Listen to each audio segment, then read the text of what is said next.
قرآن مجید میں اللہ تعالیٰ نے ارشاد فرمایا ہے اعوذ باللہ من الشیطان الرجیم بسم اللہ الرحمن الرحیم وما ارسلناک الا رحمتا للعالمین۔ اے پیغمبر صلی اللہ علیہ وسلم، ہم نے آپ کو تمام جہانوں کے لیے رحمت بنا کر بھیجا۔ یہ آیت مبارکہ ہم سنتے بھی رہتے ہیں، ہمارے جلسوں کا بھی عنوان یہ آیت مبارکہ بنتی ہے۔ حضور پاک صلی اللہ علیہ وسلم کو صرف مسلمانوں کے لیے نہیں بلکہ تمام جہانوں کے لیے اور پوری انسانیت کے لیے رحمت بتایا گیا ہے۔ پوری انسانیت کے لیے آپ باعث رحمت ہیں۔ وہ کس طرح سے، اس پر علماء نے تفصیلی مضامین تحریر فرمائے۔ آپ کے انسانیت پر اثرات اور احسانات کو جاننے کے لیے یہ بھی ضروری ہے کہ آپ کی تشریف آوری سے پہلے جو دنیا کی زندگی تھی اس سے واقفیت حاصل کی۔ سیرت کی کتابوں میں اس دور کا تذکرہ ملتا ہے، دور جاہلیت۔ حضور کے آنے سے پہلے کا جو دور ہے وہ دور جاہلیت۔ عام طور پر مختصر کتابوں میں، تقریروں میں دور جاہلیت کے عنوان سے عرب کے لوگوں کے، مکے والوں کے حالات ذکر کیے جاتے ہیں۔ مثلا یہ کہ وہ بت پرستی کرتے تھے اور عورتوں پر ظلم کرتے تھے، بچیوں کو زندہ درگور کرتے تھے، شراب پیتے تھے، جوا کھیلتے تھے اور لڑائیاں لڑتے تھے، اور لمبی لمبی لڑائیاں لڑتے تھے۔ ایک نسل کے بعد دوسری نسل انتقام لیتی، ایسی لڑائیاں چلتی تھیں۔ تو بے شک یہ تو تھے ہی عربوں کے حالات، لیکن صرف عربوں کے ایسے حالات نہیں تھے بلکہ پوری دنیا کے جو حالات تھے وہ بھی خراب تھے۔ حضور پاک صلی اللہ علیہ وسلم نے اپنے پیغام کے ذریعے سے، اپنے مشن کے ذریعے سے دنیا بھر میں پھیلی ہوئی ان خرابیوں کو دور فرمایا، یہاں تک کہ اس کے اثرات ان لوگوں کے اوپر بھی پڑے اور آج تک باقی ہیں جنہوں نے اسلام کے پیغام کو قبول نہیں کیا، مگر وہ بھی ان کے اثرات سے مستفید ہوئے اور ہو رہے ہیں۔ دور جاہلیت کا تذکرہ تفصیل کے ساتھ حضرت مولانا سید ابوالحسن علی ندوی رحمۃ اللہ علیہ، جن کو عرف میں مولانا علی میاں کہتے ہیں، حضرت مولانا علی میاں رحمۃ اللہ علیہ نے اپنی کتابوں میں اس کو تفصیل سے ذکر فرمایا۔ ایک کتاب جو سیرت پر ہے، نبی رحمت ہے، مولانا علی میاں کی بڑی کتاب ہے، بڑی سی۔ ہم جمعہ کے بعد ایک سیرت کی کتاب سناتے ہیں حضرت کی، وہ سیرت رسول اکرم ہے، وہ مختصر ہے، اور نبی رحمت تھوڑی بڑی کتاب ہے کسی قدر، اور علمی بھی ہے۔ اس کے مضامین ایسے ہیں کہ پڑھے لکھے لوگوں کے لیے ان میں زیادہ فائدہ ہے۔ تو نبی رحمت میں بھی مولانا نے ذکر فرمایا، اور حضرت مولانا علی میاں رحمۃ اللہ علیہ کی ایک اہم اور مشہور کتاب ہے انسانی دنیا پر مسلمانوں کے عروج و زوال کا اثر۔ نام لمبا ہے لیکن نام کو آپ سمجھ لیں تو سمجھ میں آئے گا کہ کتاب میں کیا ہے۔ اور حضرت مولانا علی میاں نے یہ کتاب لکھی اس وقت جبکہ ان کی عمر صرف 25 سال تھی، 25 برس کے تھے، اور کتاب لکھی تھی عربی میں، اور عربی میں اس کا نام ہے ماذا خسر العالم بانحطاط المسلمین۔ مسلمانوں کے انحطاط سے، مسلمانوں کے زوال سے دنیا کو کیا نقصان پہنچا ہے۔ ایک ایسے وقت میں جبکہ مسلمان زوال سے دو چار تھے، ہیں آج بھی، خود اپنے تحفظ کے لیے فکر مند ہیں، کوشاں ہیں، کوششیں کر رہے ہیں اپنے تحفظ کے لیے۔ ایسے وقت میں مولانا علی میاں نے یہ نہیں لکھا کہ مسلمانوں کے زوال سے مسلمانوں کو کیا نقصان پہنچا، یہ نہیں لکھا حضرت نے یہ لکھا کہ مسلمانوں کے زوال سے دنیا کو کیا نقصان پہنچا ہے۔ پورے عالم کو کیا نقصان پہنچا ہے. ماذا خسر العالم بانحطاط المسلمین، اس کا اردو ترجمہ ہے. اور اردو ترجمہ یہ ہے کہ انسانی دنیا پر مسلمانوں کے عروج اور زوال کا اثر. جب مسلمان عروج میں آئے تو دنیا پہ اس کے کیا اثرات پڑے، اور مسلمان جب زوال کا شکار ہوئے تو دنیا پہ اس کے کیا اثرات پڑے. اور بہت علمی کتاب ہے، 25 برس کی عمر میں حضرت نے لکھی، پوری دنیا میں مشہور ہوئی، دنیا کی مختلف زبانوں میں اس کا ترجمہ ہوا، اس کے قانونی غیر قانونی 20 ایڈیشن شائع ہوئے. حضرت مولانا علی میاں رحمۃ اللہ علیہ چاہتے تو صرف اپنی کتابوں کی رائلٹی لیتے تو بہت بڑی دولت حضرت کے پاس اکٹھا ہوتی، مگر یہ کتاب ہو یا اس کے علاوہ ساری کتابیں، حضرت نے اپنی کتابوں کی کوئی رائلٹی حاصل نہیں کی. اور اپنے نانا جان سیدنا محمد رسول اللہ صلی اللہ علیہ وسلم کے نقش قدم پر چلتے ہوئے زاہدانہ زندگی بسر فرمائی اخیر تک. تو بہرحال بات یہ عرض کر رہا تھا کہ 25 سال کی عمر میں لکھی اور پوری دنیا میں یونیورسٹیوں میں داخلہ نصاب ہوئی. میں تذکرہ اس لیے بھی کر رہا ہوں کہ پڑھے لکھے لوگوں کو پڑھنا چاہیے. آج اس پڑھنے کے معاملے میں بہت کمی ہو گئی. یوں تو دنیا میں سبھی لوگوں میں ہوئی ہے، مگر افسوس یہ ہے کہ مسلمانوں میں غیروں سے زیادہ کمی ہے. ابھی کسی نے تصویر بھیجی کہ تامل ناڈو میں ایک حجام نے اپنی دکان میں ایک لائبریری بنا لی ہے، اور اس نے کتابیں رکھی ہے کہ بھائی تھوڑی انتظار میں جتنی دیر بیٹھتے ہو تو کتاب پڑھو. اور بالخصوص جب سے یہ موبائل اور کمپیوٹر اور انٹرنیٹ آیا ہے اس وقت سے تو لوگوں نے کتابوں کو پڑھنا اور بھی چھوڑ دیا ہے. عرب ملکوں میں بھی بڑے بڑے اسلامی مکتبے بند ہو گئے کیونکہ ان کتابوں کا لینے پڑھنے والا کوئی نہیں رہا. اور ہر جگہ یہ صورتحال ہے. مگر جیسے میں عرض کر رہا ہوں کہ اس معاملے میں بھی ہم دوسروں سے زیادہ پیچھے ہیں، یعنی ہمارے مقابلے میں غیر مسلم لوگ زیادہ پڑھنے لکھنے کے عادی ہیں کتابوں کے. وہ کتابیں خریدتے ہیں، کتابیں پڑھتے ہیں، پھر بھی ہم سے زیادہ. تو بہرحال یہ ہے کہ پڑھے لکھے لوگوں کو ضرور پڑھنا چاہیے. اور جیسے میں نے گزشتہ عرض کیا اور کبھی کبھی گفتگو میں عرض کرتا ہوں کہ یہ ہمارا بہت بڑا عالمیہ ہے، اس دور کا عالمیہ ہے. انگریزوں نے ایک ایسا نظام تعلیم جاری کیا جس سے ان کا مقصد یہ تھا کہ ان کو نوکر ملے.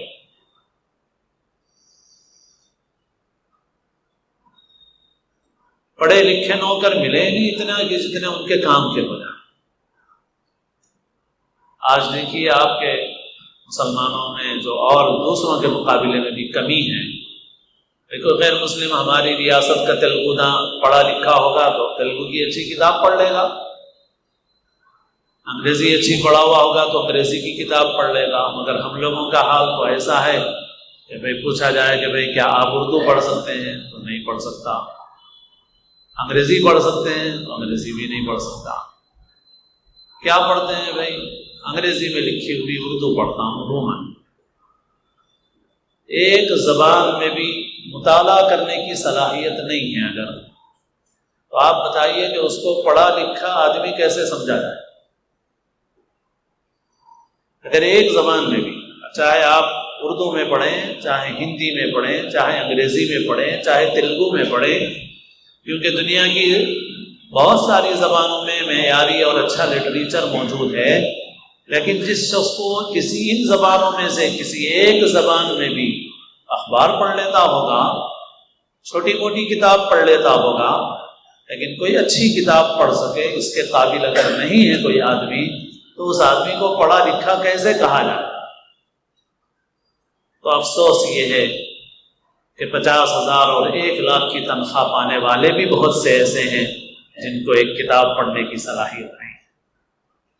افسوس کی بات. اور پھر اس امت کے لیے زیادہ افسوس کی بات ہے کہ اس امت کے نبی نے تو سب سے پہلے پڑھنے کا حکم دیا ہے اور لکھی ہوئی چیز پڑھنے کا حکم دیا ہے. کیونکہ آپ پر حکم آیا اقرأ، پڑھیے. اور بعض سیرت کی کتابوں میں ہے کہ آپ کے سامنے جنت کی تختی لائی گئی تھی اور کہا گیا تھا پڑھیے، تو لکھی ہوئی چیز پڑھنے کا حکم ہے. اور اگر یہ روایت اس سے صرف نظر کی جائے تب بھی ان 5 آیتوں میں آگے قلم کے ذریعے سے علم سکھانے کا ذکر ہے. کان کے ذریعے نہیں ہے، وہ بھی ایک ذریعہ، لیکن وہاں ان آیتوں میں کیا ذکر ہے؟ اقرأ باسم ربک الذی خلق خلق الانسان من علق اقرأ وربک الاکرم الذی علم بالقلم. جس امت کے ہاتھ میں قلم ہونا چاہیے تھا، کتاب ہونا چاہیے تھا، اور حضور نے قلم دیا، کتاب دی اس امت کے ہاتھ میں، تو یہ امت اتنی آگے بڑھی کہ صدیوں تک دنیا پر حکمرانی کرتی رہی. لیکن دشمنوں نے قلم اور کتاب کی جگہ ہاتھ میں پہلے ٹرانسسٹر تھما دیا، اور پھر اور چیزیں تھما دی، اور پھر آہستہ آہستہ فون تھما دیا، گانے بجانے کے آلات تھما دیے، کھیل کود کے سامان تھما دیے. بیٹ لے کے خوش ہو جاؤ، بال لے کے خوش ہو جاؤ، بس. تو اب وہ پڑھے لکھے جو 1 لاکھ کی تنخواہ کما رہے ہیں وہ بھی اس کے اہل نہیں ہیں کہ کوئی اچھی کتاب پڑھ سکیں. یہ امت کے لیے بہت بڑا المیہ ہے، بہت بڑا المیہ ہے. اور آدمی جس لائن میں محنت کرتا ہے اس لائن میں ضرور ترقی کرتا ہے. اور میں آپ سے کہتا ہوں کہ ابھی بھی اگر کوئی آدمی عمر کے کسی بھی حصے میں اب بھی پڑھنا شروع کرے وہ تو ضرور ترقی کرتا جائے گا. خود ہمارے مدرسوں میں ایسی کئی ایک شخصیات ہیں جنہوں نے بڑی عمر میں آ کے علم حاصل کرنا شروع کیا.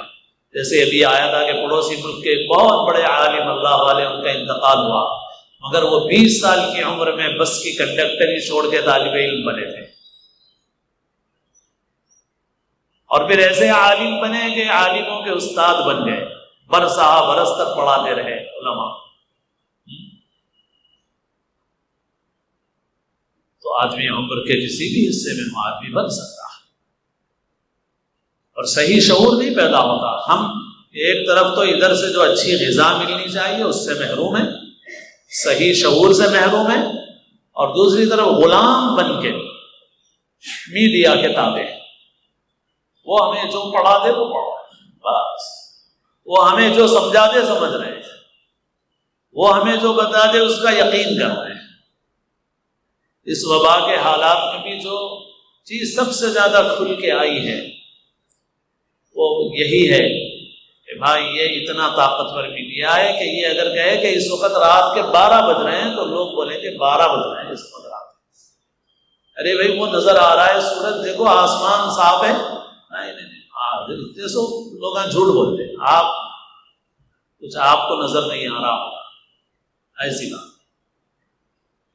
تو بہرحال ایک طرف تو اس اصل جو سرچشمہ ہے علم کا، شعور کا، اس سے محروم ہو گئے، اور دوسری طرف ایسے لوگوں کے حوالے ہو گئے جو انتہائی انسانیت سے گھرے ہوئے، انسانیت کا سودا کرنے والے، اپنی خبروں کو بیچنے والے، اپنے چینلوں کو بیچنے والے، اپنے ضمیر کو بیچنے والے، چاہے وہ کسی مذہب کے ہوں، جو ضمیر کا، انسانیت کا سودا کرتے ہیں، ویسے لوگوں کے سن رہے تھا صبح سے لے کے شام تک، کبھی ٹی وی پہ، کبھی فون پہ، کبھی اس میڈیا پہ، کبھی اس میڈیا پہ. بتائیے کیسے ہم صحیح انسان رہیں گے، صحیح مسلمان رہیں گے؟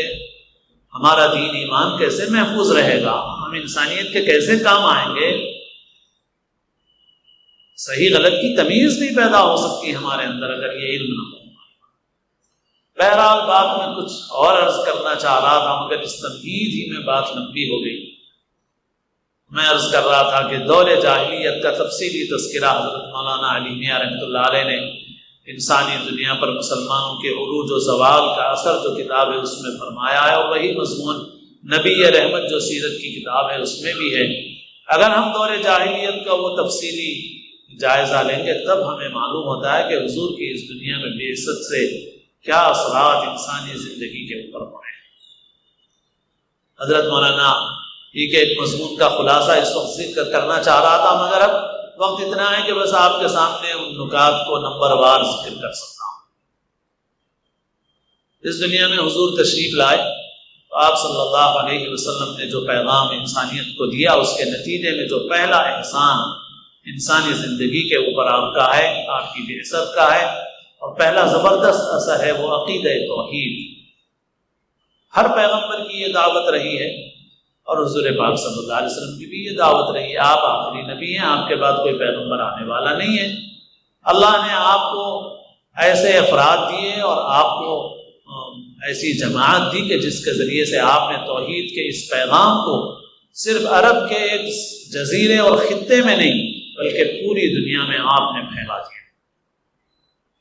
آپ کے ذریعے اللہ نے پھیلا دیا۔ صرف عرب کے لوگ نہیں، عرب سے باہر نکل کے بھی صحابہ پھیل گئے۔ آج اس کے نتیجے میں 1400 سال کے عرصے میں پوری دنیا کے اندر مسلمان پھیلے ہوئے ہیں، پوری دنیا میں۔ بلکہ اسلام کی ابتدائی صدیوں ہی میں دور دراز کے ملکوں میں اسلام پھیل گیا۔ توحید کا وہ پیغام آپ نے پہنچایا، اور آپ نے اس قدر وضاحت کے ساتھ اور زور اور قوت کے ساتھ اپنا پیغام پیش فرمایا کہ وہ لوگ جو شرک میں مبتلا تھے ان کو اپنے شرک پر معذرت کرنے پر مجبور ہونا پڑا، اس کی تعویل کرنے پر مجبور ہونا پڑا۔ جیسے وہ شرک کو بت پرستی کرنے والے بھی یہ کہتے ہیں اور کہنے پہ گویا مجبور ہو گئے ہیں کہ وہ بہرحال خالق اور مالک ایک ہی ہے وغیرہ وغیرہ، اور یہ تو ہم کسی وجہ سے کرتے ہیں، فلاں وجہ سے کرتے ہیں، فلاں وجہ سے کرتے ہیں۔ عموماً اس طرح کے کام کرنے والے جو تعویلیں کرتے ہیں وہ تعویل کرتے ہیں اور کہتے ہیں کہ بھئی جو اصل مالک ہے وہ تو بس ایک ہی ہے۔ یہ کہنے پہ وہ مجبور۔ اور پھر اس عقیدہ توحید کے بعد حضور نے جو پیغام دیا، اس کا جو اثر انسانی زندگی کے اوپر پڑا وہ تھا وحدت انسانیت کا۔ حضور نے پیغام دیا کہ تمام انسان ایک ہیں۔ خطبہ حجۃ الوداع میں اعلان فرما دیا، الا ان ربکم واحد وان اباکم واحد۔ سن لو اچھی طرح سے کہ تمہارا رب ایک ہے، اور یہ بھی سن لو کہ تمہارے باپ ایک ہیں، آدم۔ تم سب آدم سے ہو، آدم مٹی سے ہیں۔ عربی کو عجمی پہ کوئی فضیلت نہیں ہے، عجمی کو عربی پہ کوئی فضیلت نہیں ہے، گورے کو کالے پہ نہیں ہے، کالے کو گورے پہ نہیں ہے۔ جو بھی فضیلت ہے الا بالتقوی، تقوی سے ہے، اس کے ایمان سے ہے، اس کے تقوی سے ہے، اس کے اخلاق سے ہے، اس کے کردار سے ہے، اس کے کیریکٹر سے ہے۔ یا ایھا الناس انا خلقناکم من ذکر وانثی وجعلناکم شعوبا وقبائل لتعارفوا ان اکرمکم عند اللہ اتقاکم۔ اے لوگوں، ہم نے تم کو پیدا کیا ایک مرد سے اور ایک عورت سے، اور تمہیں قوموں اور قبیلوں میں تقسیم کر دیا تاکہ تم ایک دوسرے کو پہچانو، اور تم میں زیادہ بزرگی والا اللہ کے نزدیک وہ ہے جو زیادہ تقوی والا ہے۔ اور حضور کے بہت سے ارشادات ہیں جس میں آپ نے واضح فرما دیا کہ تمام انسان اللہ کے پاس ایک ہے۔ اور آج تو خیر دنیا مانتی ہے، اقوام متحدہ کے منشور میں ہے، ملکوں کے دستور اور قوانین میں ہے، اگرچہ یہ اور بات ہے کہ عملی طور پر اس پر کتنا عمل ہو رہا ہے یہ الگ چیز ہے، مگر دستور میں تو ہے، قانون میں تو ہے، پوری دنیا کے قوانین میں ہے۔ لیکن جس وقت حضور نے یہ پیغام سنایا تھا اس وقت دنیا اس پیغام کو سننے کے موڈ میں نہیں تھی۔ اس وقت دنیا اس پیغام کو سننے کے موڈ میں نہیں تھی۔ وہاں پر انسانوں کی درجہ بندیاں تھیں۔ قدیم مذاہب میں بڑا مذہب یہودی مذہب تھا، اور یہودی مذہب اس وقت بھی آج بھی وہ اپنی نسل کو فوقیت دیتے ہیں، اسی وجہ سے اپنے مذہب کی دوسروں میں تبلیغ بھی نہیں کرتے، بلکہ دیکھا جائے تو ایسا ہے کہ گویا ان کے نزدیک ان کی نسل کے لوگ انسان ہیں، باقی لوگ انسان دیکھنے میں ہیں، باقی حقیقت میں نہیں۔ لہٰذا وہ جو کچھ کرتے ہیں اپنی نسل کے لیے کوشش کرتے ہیں، اور وہ اپنے پیغام کی تبلیغ، اپنے دین کی تبلیغ بھی دوسروں کے اندر نہیں کرتے، اور وہ کہتے ہیں کہ ہم ہیں سب سے فضیلت والے، اونچے۔ اور دنیا کے اور علاقوں میں بھی ایسی صورتحال تھی۔ ایران میں جو حکمران طبقہ تھا، وہ حکمران طبقہ اپنے کو خدائی نسل سے اپنا متعلق سمجھتا تھا، اور عام انسانوں کو معمولی اور گھٹیا سمجھا جاتا، حقیر سمجھا جاتا۔ اس ملک کے اندر بھی بعض ذاتوں کو مذہبی کتابوں کے پڑھنے کا، سننے کا، مذہبی عبادت گاہوں میں آنے کا حق نہیں تھا، اور آج بھی ایسی صورتحال صاحب ان کو حق نہیں ہے کہ وہ مذہبی کتابیں پڑھیں یا سنیں یا بہت سے مذہبی مقامات میں اندر داخل ہوں، اس کا حق نہیں۔ اور ہمارے پیغمبر نے ہم کو ایک ایسا دین دیا کہ آج بھی کوئی نیا مسلمان بھی ہو جائے اور کسی ذات سے تعلق رکھتا ہو، وہ اگر اپنے اندر لیاقت و صلاحیت پیدا کر لے تو نہ صرف عبادت گاہ میں آ سکتا ہے بلکہ مسلمانوں کی عبادت کا امام بن سکتا ہے، مسلمانوں کا مدرس بن سکتا ہے، استاذ بن سکتا ہے، امام بن سکتا ہے۔ تو حضور نے ایک ایسا پیغام دیا جس سے دنیا میں مساوات کا نعرہ بلند ہوا اور مساوات کی بات چلی کہ تمام انسان ایک ہیں اور انسانوں کے اندر کوئی چھوٹا بڑا نہیں ہے۔ پھر اس کے علاوہ اور بھی اثرات و احسانات ہیں، احترام انسانیت ہے، اور دوسری دین و دنیا کی وحدت کا تصور ہے۔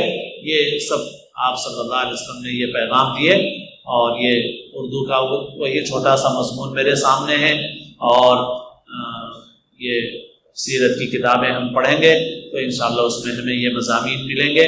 ہم کو خود بھی واقف ہونا چاہیے، اپنے بچوں کو بھی واقف کرانا چاہیے، ہماری اولاد کو، ہماری نسلوں کو اپنے نبی کی سیرت سے واقف کرائیں ہم، کیونکہ ہمارے بچے واقف نہیں ہیں، ہماری بچیاں واقف نہیں ہیں۔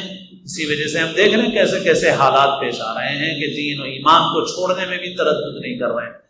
صرف نازلہ قرآن یا 10 صورتیں یہ ان کے ایمان کو بچانے کے لیے کافی نہیں ہیں۔ انہیں اپنے نبی کی سیرت پڑھاؤ اور ان کے دل کے اندر بصیرت پیدا کرو، دل و دماغ میں بصیرت پیدا کرو ان کے، تاکہ وہ اپنے دین کو بصیرت کے ساتھ قبول کریں اور دوسروں کو اس دین کی طرف بلائیں۔ نہ یہ کہ ایسے ہو جائیں کہ نسلیں مسلمانوں کی تھیں اور اس کے باوجود دین ایمان کو چھوڑ کر کے کسی اور راستے کو اختیار کر لیا۔ ذمہ داری ہماری ہے کہ ہم اپنے بچوں کی، بچیوں کی فکر کریں، سیرت پڑھیں، اپنے بچوں کو پڑھوائیں، اپنے دین سے خوب اچھی طرح واقف کرائیں، دین پر یقین ان کے دلوں میں پیدا ہو، دین پر عمل کرنے والے، دین کی دوسروں کو دعوت دینے والے بنیں۔ اللہ تعالی ہم سب کو صحیح سمجھ نصیب فرمائے، توفیق عمل نصیب فرمائے۔